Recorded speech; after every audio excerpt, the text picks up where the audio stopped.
Yo, Cool and Scott from the I Love 90s Music Podcast, and I'm here to bring you some R&B sleeper albums of mine. First, I'll Be Sure, In Effect Mode. Second, Joe, All That I Am. Third, Keisha Cole, The Way It Is. 4, Jagged Edge, J.E. Heartbreak, Got Me Through High School. Love that album. And finally, Guy, the self-titled album. One of my favorite songs is Goodbye Love. If you get me at a karaoke bar, I'm automatically Aaron Hall. Those are my top 5 sleeper albums. Subscribe to the channel, man. Check us out.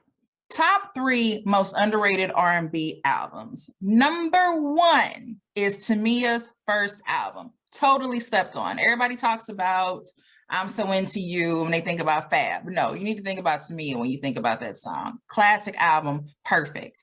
Second album, Tweet, Southern Hummingbird. Nobody talks about this album. It was an amazing album, right? We can call it neo soul, we can call it whatever. R&B album, totally underrated. Number 3, Michael Jackson Invincible album. We talk about all the original albums, talked about Bad, we talk about Off the Wall and Thriller. Invincible was actually a pretty good album, had some great cuts on it, but Michael was going through some stuff, so nobody wants to talk about it. However, it was a great album and people slept on it.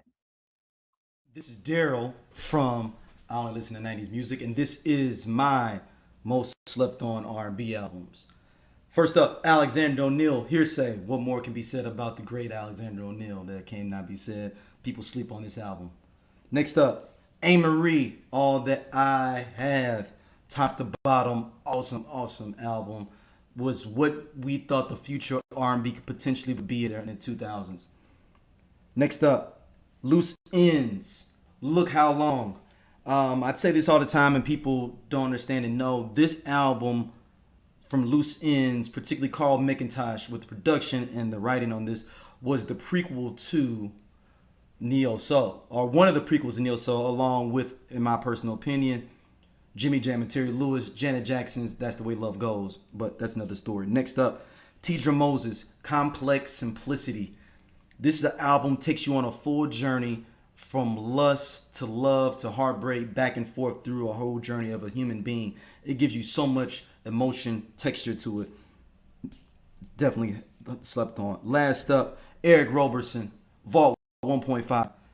I mean, what else can say about E-Roll? This album, super slept on, and you probably don't even know about it, and you've been sleeping on it, and this is my most slept on R&B album. Hey, this Cool ass Scott from the I Love 90s Music Podcast. Hit that subscribe button right now. Like it. On the SOLC Network. You finna get all the real deal on the 90s, the 2000s, and the splash of that 80s. Do it right now, man, and I'll be your friend.